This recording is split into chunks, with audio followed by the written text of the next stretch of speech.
चलें जी, हमने chronic lower limb ischemia start किया हुआ था, तो हमने उसके सिम्पटम्स, उसके साइंस और कुछ बेसिक डेफिनेशंस पढ़ ली थी। तो अब हम करते हैं इन्वेस्टिगेशंस। तो इन्वेस्टिगेशंस में जो हम यानी कि जनरल इन्वेस्टिगेशन करते हैं, वो तो एक तो ब्लड टेस्ट करते हैं ताकि एनीमिया, डायबिटीज़ और रिनल डिजीज एक्सक्लूड हो जाए। लिपिड प्रोफाइल करते हैं, प्लेटलेट कोगुलेशन प्रोफाइल करते हैं, ईसीजी और कार्डियो इको करते हैं। तो ये यानी कि जनरल टेस्ट हैं।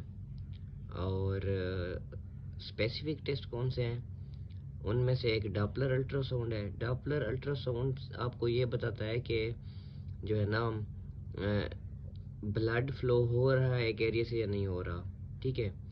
लेकिन डॉपलर ब्लड फ्लो अल्ट्रासाउंड का एक नुकसान है, ये मतलब मूविंग ब्लड को तो इंडिकेट करता है, मतलब डॉपलर अल्ट्रासाउंड की जो वेव्स होती हैं वो ये तो डिटेक्ट कर रही हैं कि मतलब फ्रीक्वेंसी चेंज की वजह से ये तो डिटेक्ट कर लेती हैं कि एक जगह से ना ब्लड फ्लो कर रहा है, लेकिन ये नहीं डिटेक्ट कर पाती कि कितना ब्लड फ्लो कर रहा है, उसका मतलब मैग्नीट्यूड कितना है, क्या वो इतना है कि वो आपके लिम्ब को उसकी वायबिलिटी को मेंटेन कर पाएगा या उससे कम है।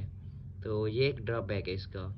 तो इस चीज़ को हम कैसे जज करते हैं, फिर हम ankle brachial pressure index use करते हैं। वो फिर अगर 1 है तो बहुत ज़्यादा अच्छी बात है, अगर 0.5 टू 0.9 है इसका मतलब इस पेशेंट को इंटरमीडिएट क्लैडिकेशन है, अगर 0.5 से कम है तो फिर क्रिटिकल लिम्ब इस्कीमिया और 0.3 से कम है तो फिर नेक्रोसिस और गैंग्रीन हो सकती है। मतलब डॉपलर अल्ट्रासाउंड हमें ये बताएगा कि इस एरिया से ब्लड फ्लो कर रहा है या नहीं कर रहा, नहीं कर रहा तो फिर एंकल ब्रेकियल प्रेशर इंडेक्स को वो करने की ज़रूरत ही नहीं है। और तो अगर कर रहा है तो फिर कितना कर रहा है उसके लिए हम एंकल ब्रेकियल प्रेशर इंडेक्स से पता करते हैं।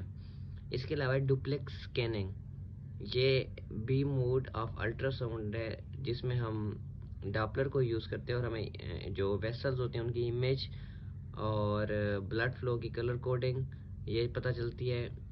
लेकिन इसका एक ड्रॉबैक है, जो आयोर्टो इलियक सेगमेंट है ना, वो डुप्लेक्स स्कैनिंग से विजुअलाइज नहीं होता या डिफ़िकल्ट होता है विजुअलाइज होना। इसके बाद है सीटी एंजियोग्राफी। सीटी एंजियोग्राफी जो है ना वो आजकल इन्वेजिव एंजियोग्राफी को रिप्लेस करी है, क्योंकि ये एक नॉन इन्वेजिव टेक्निक है और बहुत ज़्यादा इफेक्टिव है और इन्वेस्टिगेशन ऑफ चॉइस है। इसके अलावा एंजियोग्राफी, इन्वेजिव एंजियोग्राफी वो भी कर सकते हैं। इसके अलावा है डिजिटल सब्ट्रैक्शन एंजियोग्राफी, जिसमें जो इमेजेस ऑब्टेन होती है ना उनको हम कंप्यूटर में फर्दर एडिट करते हैं, उनमें जो एक्स्ट्रा टिश्यू होता है ना, जैसे बोन्स है, सॉफ्ट टिश्यू जो हमारे मतलब जिनकी हमारे काम की नहीं है, उनको हम रिमूव कर देते हैं और जो आर्टीरियल सेगमेंट है उसको हम फर्दर जूम इन करके हर डिटेल अच्छे से देख सकते हैं।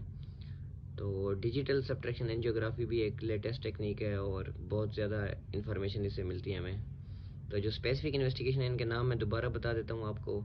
एक डॉपलर अल्ट्रासाउंड है, एक डुप्लेक्स स्कैनिंग है, एक सीटी एंजियोग्राफी है, चौथी इन्वेजिव एंजियोग्राफी और 5 नंबर पे डिजिटल सब्ट्रैक्शन एंजियोग्राफी है।